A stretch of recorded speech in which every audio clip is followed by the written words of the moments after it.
Welcome back to Tanya in 5. The last few days we've been studying chapter 31. 31 is perhaps the most crucial point in this journey. It's the moment we pivot from the sadness and the broken spirit of the last two chapters, and we focus our attention to expansive joy. In the last two chapters, 29 and 30, the Alter Rebbe addressed how to deal with one who feels like his heart is closed. He feels self-assured and therefore unmotivated to make real change. And over the last two chapters, the Alter Rebbe advised us to break down that sense of self-assured ego, and in this way allow oneself to open the heart. So how do we transition? How do we transition from feeling bad about ourselves, feeling bad about our ego, and breaking ourselves down to the joyous attachment to God? There are 4 stages to this. Number 1, feel the sadness. It's true, ordinarily, sadness is to be avoided at all costs. In fact, the Alter Rebbe dedicated chapters 26, 27, and 28 to guide us in avoiding sadness. But this kind of sadness, which is in the context of eventually getting to joyful attachment to God because I am feeling sad over my distance from God, that's okay. So feel the sadness. The moment I feel the sadness, now it's time to start to pivot. Instead of feeling just plain old sadness, feel agitation. The difference between sadness and agitation is being sad over my predicament might lead me to just resign to my predicament. Feeling agitated about my predicament is full of life and says, I gotta move. I gotta get out of here. So I start off feeling sad, look at how distant I am from God, look at how selfish I am, to feeling agitated.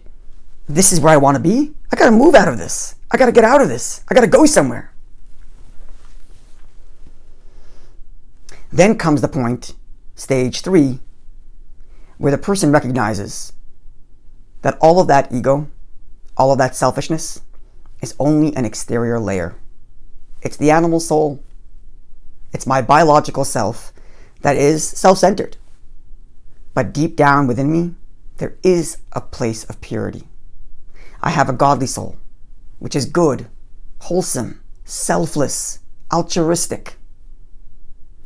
And that godly space within me is being concealed and held back by this egotistical and self-centered exterior.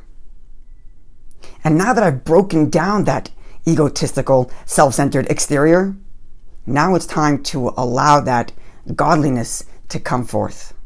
Allow that godliness to express itself. Give it opportunities to express itself. And that's what Torah and mitzvahs are. Torah and mitzvahs is the godly soul's way of moving out from under the shell of my self-centered life and saying, we're here for God. I'm a godly soul, and here are actions that are God's actions.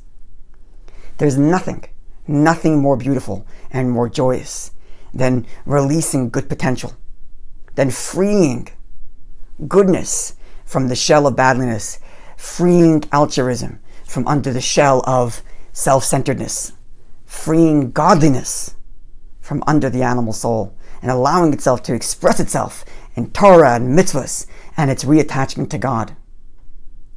Nothing is more beautiful than that. And finally, stage 4. Remember, you know that self-centered exterior that we have? You didn't make it. I didn't create myself to be self-centered and selfish. God made me that way. I can't take responsibility for the fact that I have biological urges that make me be self-centered. God made me that way. And why would he do that? Why would he take this pure, beautiful, godly soul and stick it into this selfish animal soul and a body with all of its biological needs and urges? Well, because he has a purpose. He wants the godly soul to do mitzvahs and attach to God through the animal soul and through the body.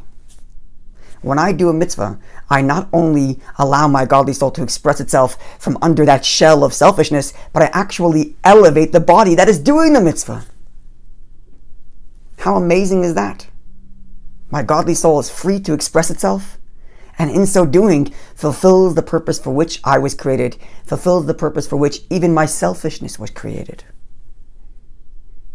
The takeaway from all of this is, the secret to joy is to take a little less responsibility for your life. Stop blaming yourself for why you are the way you are, or for why the circumstances of the world are such. That's God's responsibility. And I have to refocus my attention on, now that He put me here, what's my purpose? I can do a mitzvah, and in that moment I will have fulfilled my purpose. Wow. Now that is real joy, knowing that I have fulfilled the purpose for which I have been created, and ultimately the purpose for why the world was created. Looking forward to seeing you when we conclude chapter 32.